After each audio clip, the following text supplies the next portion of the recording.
A very good afternoon to all of you watching UBC TV, Uganda's national broadcaster.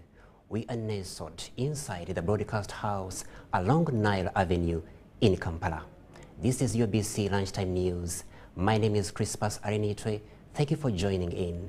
Without further ado, let's go into the bulletin. In our first story, the Amnesty Commission granted amnesty to former ADF captives from the Democratic Republic of Congo.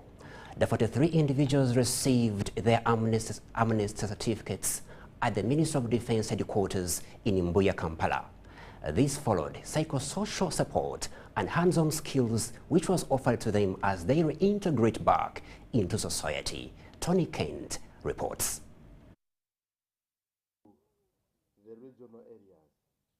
The Amnesty Commission has granted amnesty to the fifth group of former ADF captives and rescued individuals. The individuals have undergone 3 months of rehabilitation and skills training. So this event is meant to, one, to graduate them, get them through the process of amnesty. That's why we have Amnesty Uganda here. The card we give you is your MasterCard, is a proof that you denounced rebellion, is a proof that you are a free person to live in this country. The group received psychosocial support and hands-on vocational training, making them employable and better prepared for reintegration into society. Hands-on skills, including motorcycle mechanics, repair, sewing, weaving, painting, elementary carpentry, shoemaking, and baking, amongst others. This process has been supported by the Bridgeway Foundation in collaboration with the Uganda People's Defense Forces, UPDF. The foundation also aids reintegration by enrolling beneficiaries in formal education and vocational schools. Many of our clients arrive traumatized, carrying the scars of violence and loss.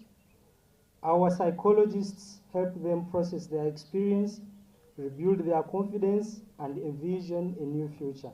As our role, our duty is to make sure we link these people to government intervention. They need to be linked to programs like PDM, such that they are in a position to benefit from what the government is offering.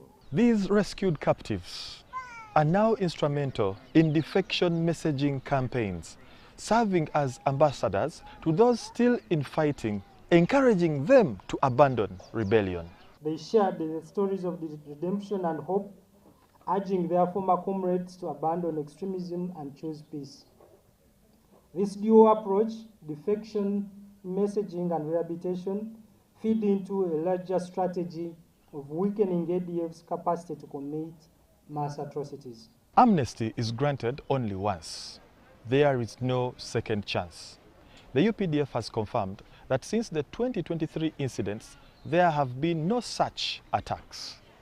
Several ADF commanders have been killed, and operations to dismantle terror cells continue. Tony Kent, UBC. The media fraternity has been advised to reflect on the history of Uganda while executing their respective duties. The government chief whip, Hamson Obua, told the media that the country is reaping fruits of fighting bad governance in the old days, and that should be respected. Obua was the chief guest during an engagement with the media fraternity at Parliament ahead of the World Press Freedom Day in 2025. Daniel Mugoya reports this story.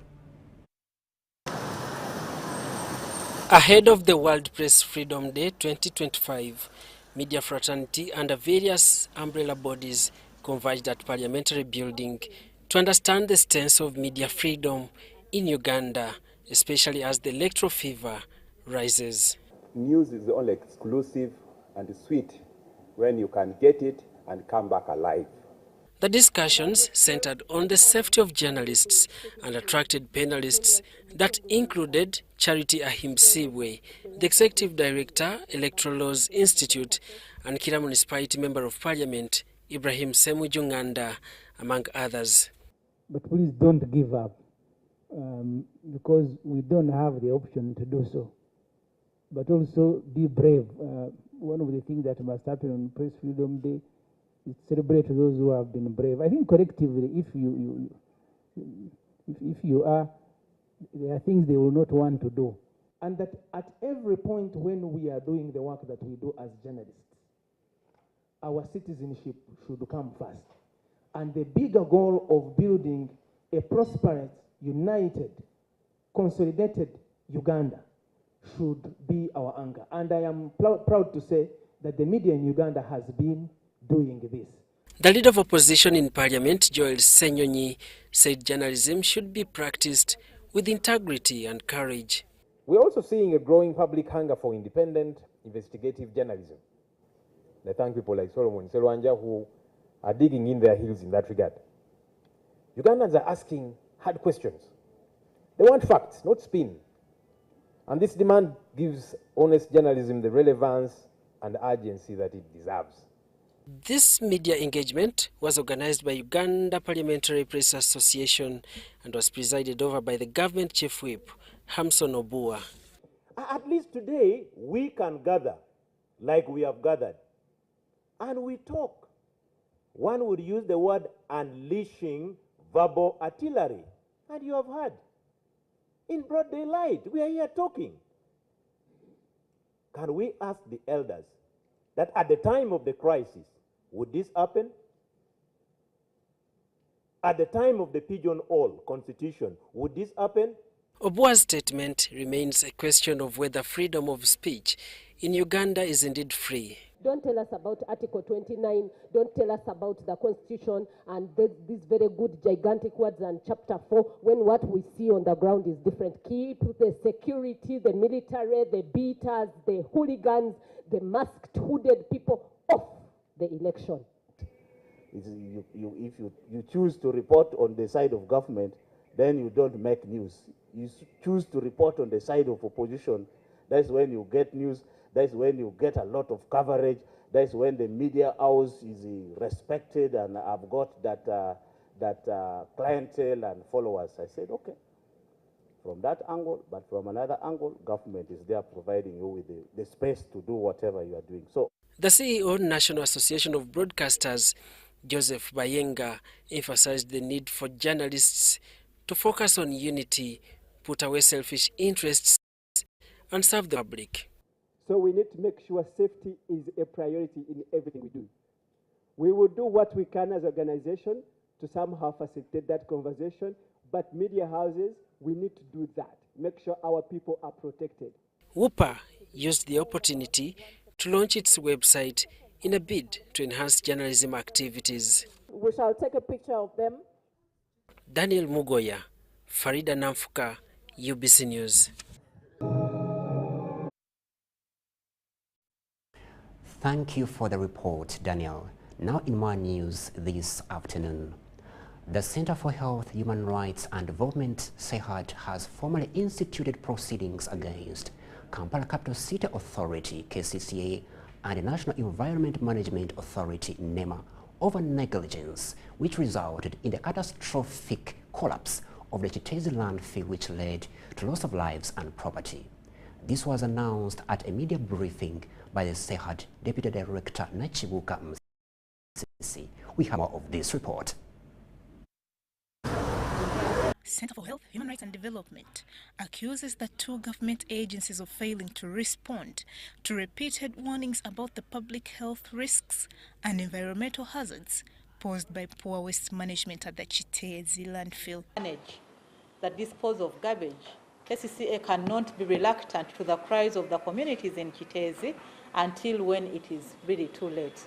We noticed that there were women struggling, there were men struggling, people crying of their property, people crying of, their lives. Even when you go there now, you will actually see houses destroyed and we are actually silent.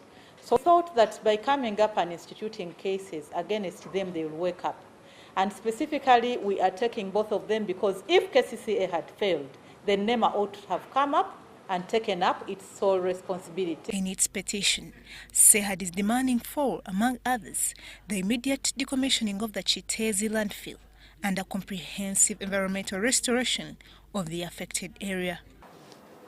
We're here together with communities of Kiteezi to demand for immediate decommissioning of the landfill, comprehensive environmental restoration, and the adoption of sustainable waste management systems aligned with international best practices. We have decided to engage court for declarations and orders relating to the protection of violated rights to life, property, health, a clean and healthy environment. Aware of other cases in court about this issue, SEHAD seeks for justice, particularly on environmental health. That we have also looked at other cases that are there, but the cases that are there, one is an individual case, another is a representative suit, but they don't speak to the issues that we are speaking about. None of those cases is asking KCCA, for example, to decommission. None of those cases is looking at what NEMA failed to do at the time when the community of Kiteezi was making noise and trying to advocate for their rights. Local residents report that waste is still being dumped at the site in secret, despite official claims that dumping ceased.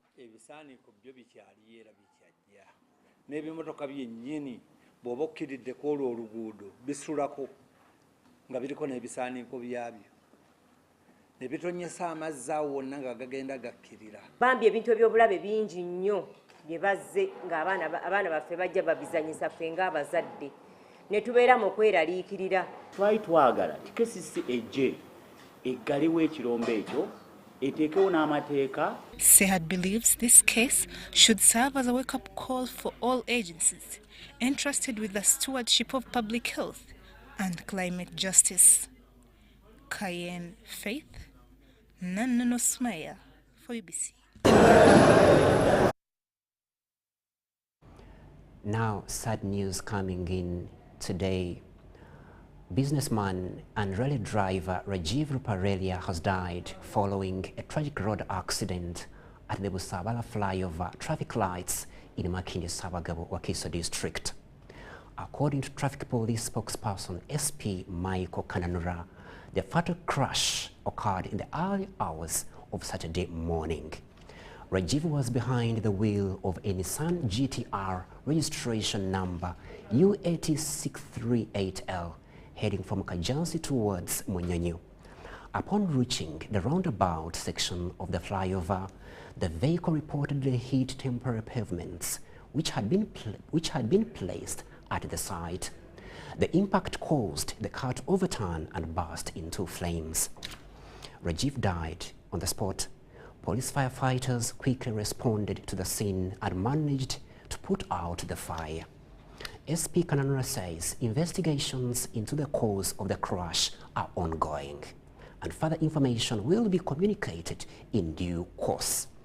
Rajiv Ruparelia was the managing director of the Ruparelia Group, one of East Africa's largest conglomerates with major interests spanning banking, insurance, real estate, education, hospitality, media, and floriculture. He was also the son of renowned Ugandan businessman Sudir Ruparelia. May his soul rest in eternal peace.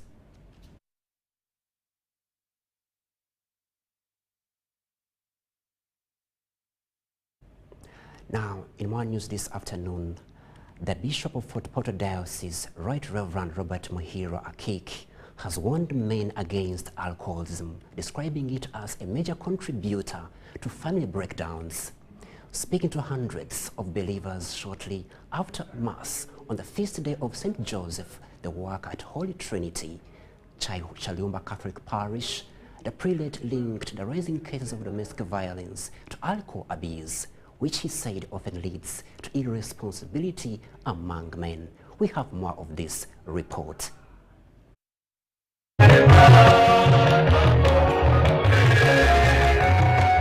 A team of 5 Catholic bishops from the Western Province are in Kasese district for pastoral visits and also to share experiences from different dioceses. The team, which is led by the Archbishop of Mbarara City, Right Reverend Lambert Bainomigisha, is said to give blessings to the believers and also encourage Christians to strengthen their faith in the Catholic Church.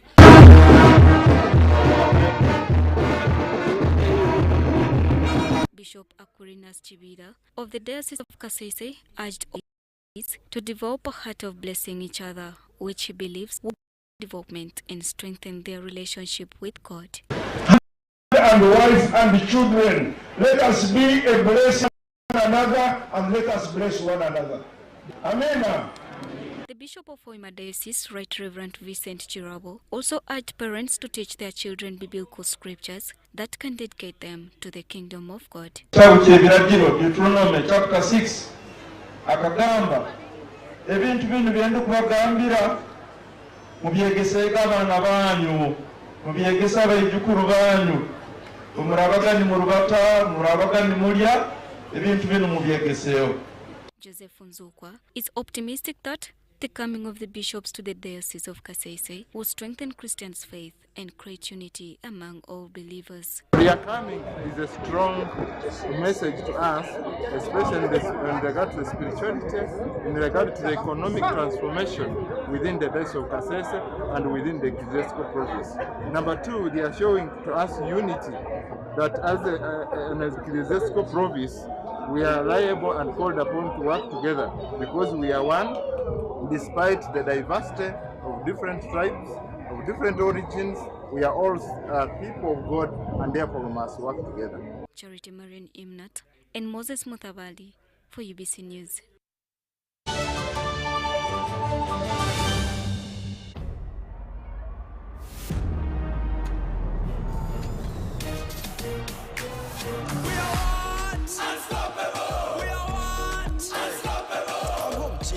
Here just searching, still deciding, what am I watching? We are what? Unstoppable. We are what? Unstoppable. I'm at my business, enjoying success, not just address, all of our progress. We are what? Unstoppable. We are what? Unstoppable. That was straight. With what internet? 4K HD, non-stop action. We are what? Unstoppable. We are what? Unstoppable.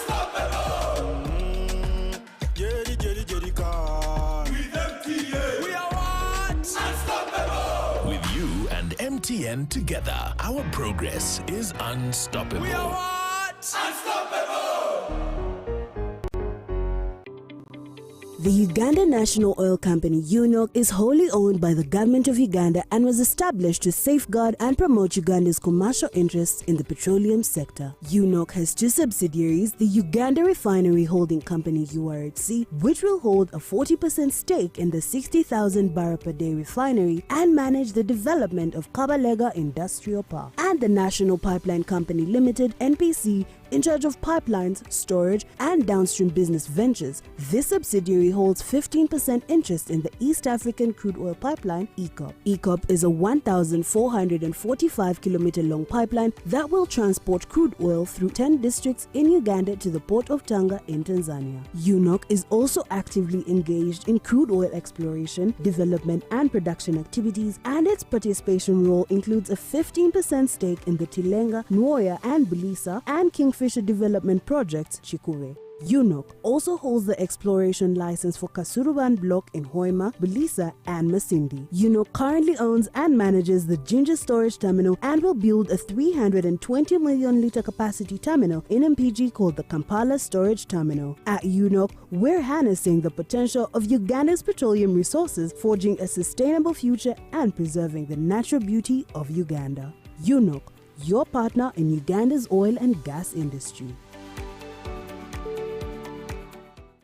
Mikulu Business Expo 2025 inekomyewo wakati w'ennaku mwezi mwenda paka 11 Mei Lugugu Uma Showgrounds event service providers n'aba business endala zonna mwandibaddemu eyuna Mikulu Business Expo 2025 emidaala giri ku mitwalo 6 eno bronze emitwalo 8 ku silver ate gold yakakadde kalamba kwogata platinum yakamu kitundu okuyingira Mikulu Business Expo 2025 kwa 15 zokka kati wosasula omudaala oba osasulidde ekifo tenti emmeeza entebe 2 kwogata amasannyalaze ne security okumanya ebisingawo ku 0770 620 292 oba 0776 620 292 biteeddwa mu ssente Photogenics Limited, Lean Events, Great Performers, Chabasa Pharma, BBS Telefina, UBC, Rosie Roots, City Bridals, Joyce Sonko Textiles, Channel Ladies Choice, Njuvu Estates, Junico Rio Deco, Victory Travel Center, Tender Gardens, Eco Farm Pharmacy, Mikolo Magazine, ne Pepsi. Hey, Okero. Hey, Kajambo. Mukasa. Where are you going with the family? Eh? Oh no. Hey. We are on our way to the polling station. The Electoral Commission is displaying the National Voters Register. And I need to make sure my name is on it. Oh. And Sophie here wants to confirm her voter details. We are all warming up for elections. Okay. What about these young men? I can see you. These ones are no longer boys. They are now men. Last election, they were too young to vote. But now, they are ready to vote. Mukasa, you have really inspired me. Now let me also go home and pick my wife so that we can check the details in the register. Okay. See you on the polling station. The National Voters Register will be displayed at your polling station from 25th April to 15th May 2025. Please do not miss this chance to confirm your polling station and your voter details. Report the dead for removal from the register and those who appear more than once. Every vote matters. This message is brought to you by the Electoral Commission of Uganda.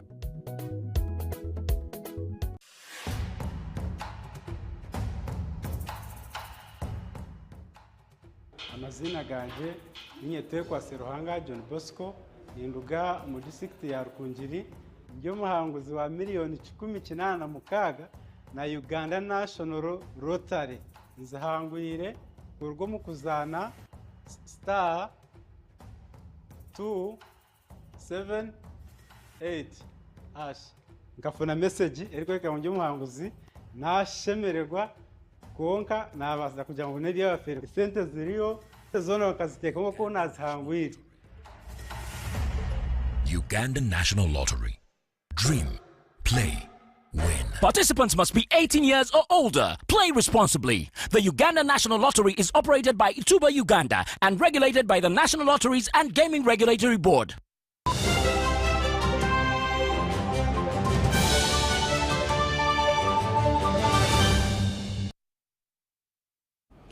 Welcome from that short break. You are still tuned to UBC Lunchtime News.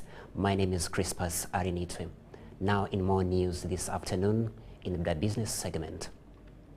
Small-scale industrialists based in rural areas of the country have commended government for the enabling investment atmosphere in the country, saying it has enabled many youth to get employment. This was echoed by the proprietor of Imana Year Company in Mityana district, Yosa Montegereze, who also implored government to address the challenge of unreliable electricity and poor roads that affect doing business in rural setups. He was addressing a press conference at the factory in Chikumi, Mityana district. We have more of this report. Government came into power in 1986. Factories were mainly based within cities and towns. However, with the prevailing peace and security across the country, factories are now being built in rural areas.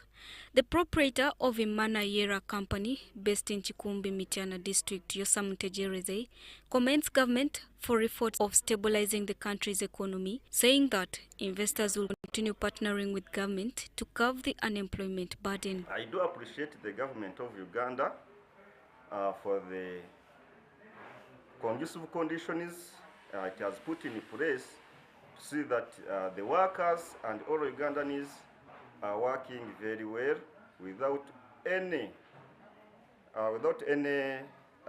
instabilities. Secondly, we appreciate the government to have really worked on roads. At least you see that we have good roads. We have medical facilities, health facilities in Uganda. Mr. Ntegereze, however, appeals to government to support them overcome some of the challenges affecting their businesses, such as unreliable electricity, poor rural roads, and high taxes, among others. Some of the workers in rural-based factories also had this to say. We thank the government for giving us chances, more especially giving tax holidays to such companies that enables these investors now to hire us and give us jobs. We get a challenge of power. Power is off and on. As we see, they operate on, we use power. So we get a big challenge of power. It's off and on, off and on. Disturbing our production. Our production becomes low. Meanwhile, stakeholders in labor recruiting companies have encouraged government to strengthen laws preventing relatives of those working abroad from embezzling their money. Concerning the employment is a general case, it's worldwide. Those countries which we feel they are well off, they also have unemployment. The unemployment is everywhere. But for our case, we are still a young country. We are still developing. But then we have that opportunity of taking, of exporting labor. So I urge the parents to bring us their children, their sons and daughters, to take them for employment.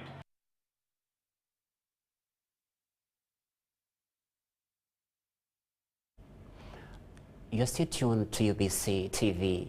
UBC Lunchtime News takes a short break and returns in a bit. Big think about the MTN Super. Wali yakapia musite wali yakapia. MTN kabo the Super mustairompia. Then you kabo the smartphone nebi yakabibiona. MTN kabo the Super mustairompia. Then you kabo the smartphone nebi yakabibiona. Get the new Kabode Super smartphone and enjoy 16 GB free. Start with a deposit of only 45,000 Uganda shillings and pay the rest in daily installment of less than 1K. You can also make weekly and monthly installments. Together, our vibes are unstoppable. Terms and conditions apply. MTN.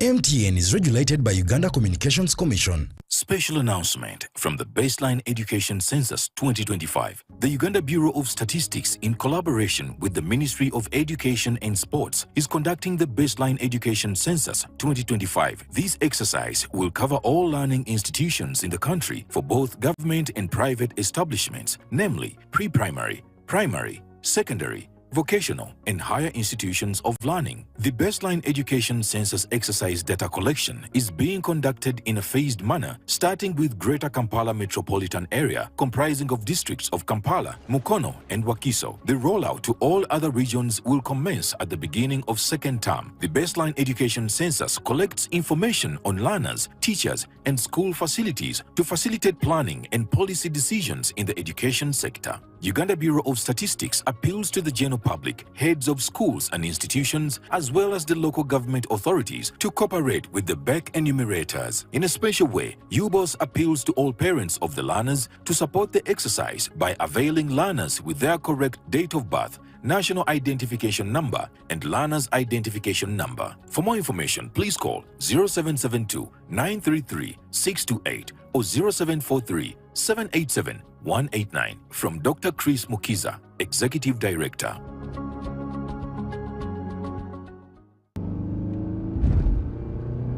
Ladies and gentlemen, here comes Peter, full speed, light turns red, and he's gone through. Oh, wow! The Uganda Police introduces the Automated Express Penalty System, EPS Auto, powered by ITMS. Fair, fast, final, and always watching.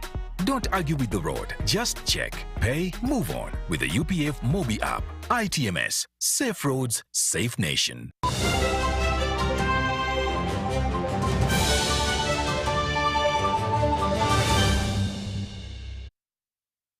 UBC Lunchtime News. Welcome from that short break. Now moving to the sports segment. The Uganda Society of Architects has successfully hosted its third annual sports gala, an inspiring event dedicated to raising funds in support of visually impaired Ugandans. The gala held at the International University of East Africa grounds in Kampala was aimed to raise 150 million Uganda shillings to purchase Parkins braille machines and white canes, which are essential tools that will significantly enhance education and mobility for individuals with visual impairments. Take a look. In attendance were Honorable Judith Nabakoba, the Minister of Lands, Housing and Urban Development, who emphasized the importance of empowering marginalized communities. She highlighted that visually impaired individuals deserve equal opportunities to realize their potential. Through touch, sound, dignity and love.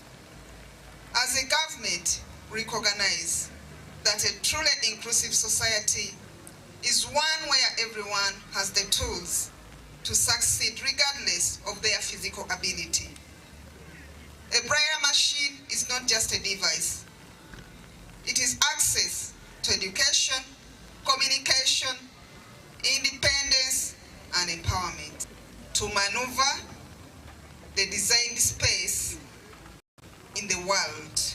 The Vice President of Uganda Society of Architects, Rajiv Sowero, also addressed the attendees. He noted that the Sports Gala is not only a fundraising effort, but also a platform to promote teamwork and raise awareness about the challenges faced by visually impaired persons. This is in the spirit of inclusivity, which is actually in our strategic plan, in our vision as Uganda Society of Architects. We therefore request each and every citizen of this country and our government to be able to put the idea or the concept of inclusivity in all their programs, in all their plannings, so that we are able to support our people. The initiative is about more than sports. With the right tools and resources, visually impaired individuals can achieve their dreams just like anyone else. A machine that is used by the blind to be able to write and communicate with others like any other normal person can communicate. Participants applauded the initiative, expressing hope and excitement for the impact it will have on the lives of many.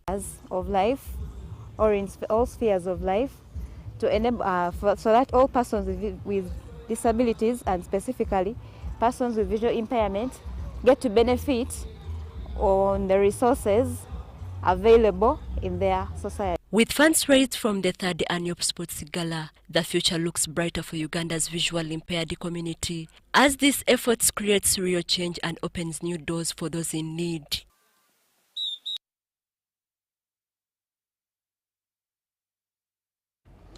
Thank you for giving us company throughout this entire bulletin of UBC Lunchtime News this Saturday, May 3rd, 2025. My name is Crispus Arinaitwe, and from the rest of the team behind the cameras, we want to wish you a very good afternoon. Cheers.